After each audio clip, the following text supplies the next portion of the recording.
বন্ধুরা কেমন আছেন? আবারও চলে এলাম আপনাদের মাঝে আরেকটা রেসিপি নিয়ে। আজ রান্না করব আমি খাসির মাংস। তো খাসির মাংস ধুয়ে নিয়ে আমি পেঁয়াজ বাটা, রসুন বাটা, আদা বাটা, জিরা বাটা, শুকনো মরিচ বাটা, হলুদের গুঁড়া, স্বাদ মতো লবণ ও সয়াবিন তেল দিয়ে আমি ভালো করে হাতের সাহায্যে মেখে নিব।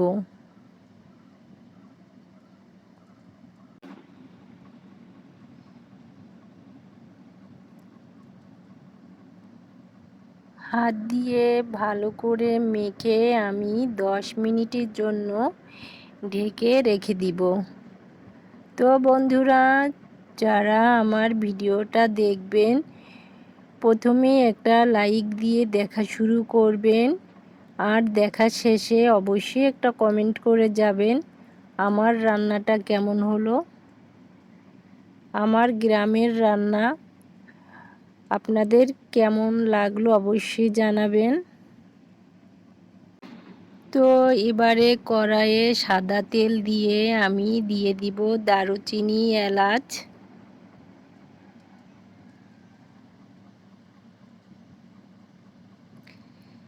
একটু নেড়ে নিয়ে আমি দিয়ে দিব মেখে রাখা খাসির মাংস।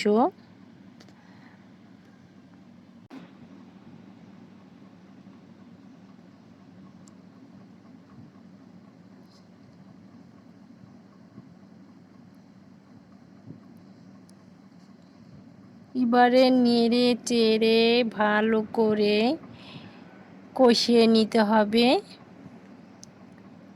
তো মশলা মাখানো মাংসটা আমি ভালো করে নেড়ে চেড়ে গায়ের যে পানিটা, মাংসের গায়ে যে থাকা পানিটাও ভালোভাবে আমি কষিয়ে শুকিয়ে নিব।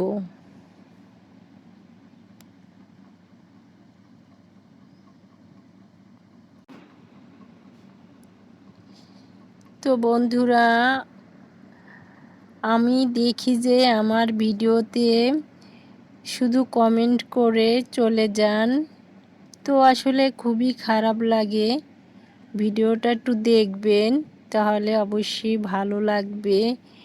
আর পরিশ্রম করেও মনে করেন আপনাদের দেখাটা হচ্ছে আমার সার্থকতা। তো আমি কষিয়ে নিয়ে এবারে আবারও কষানোর পানি দিয়ে দিলাম। কষানোর পানি দিয়ে আমি ভালোভাবে কষিয়ে নিব।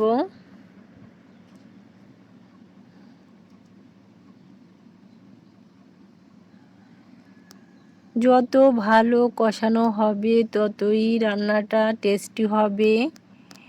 তো এবারে মাংসটা আমি ভালোভাবে কষিয়ে নিব। যখন দেখব পানিটা টেনে তেলটা উপরে এসেছে, তখনই আমি বুঝবো আমার মাংসটা কষানো হয়ে গেছে।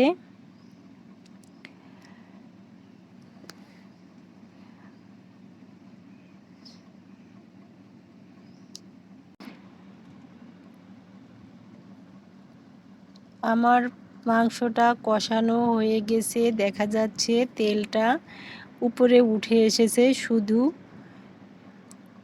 তেলই আছে, একটু পানিও নেই। তো এখন আমি ঝোলের পানি দিয়ে দিব।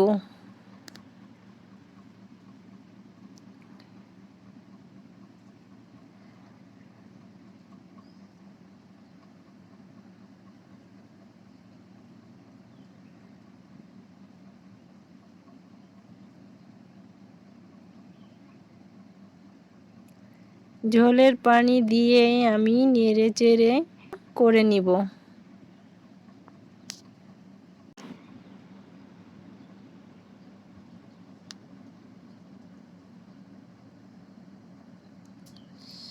যারা আমার চ্যানেলটি এখনও সাবস্ক্রাইব করেন নাই তাদের প্রতি আমার অনুরোধ রইল আমার চ্যানেলটা সাবস্ক্রাইব করে আমার পাশে থাকবেন।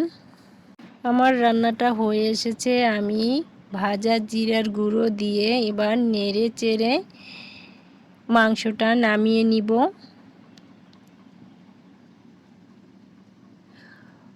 অল্প মাংস রান্না করেছি কারণ আমি খাসির মাংস খাই না, শুধু আমার ছেলের জন্য করেছি। তো দেখেন খুবই সুন্দর কালার এসেছে এবং খেতে হয়তো মজা লাগবে। তো আমার ছেলে বলছিল আম্মু অনেক মজা হয়েছে, দেখতেও অনেক লোভনীয় হয়েছে, দেখলেই খেতে ইচ্ছা হয়।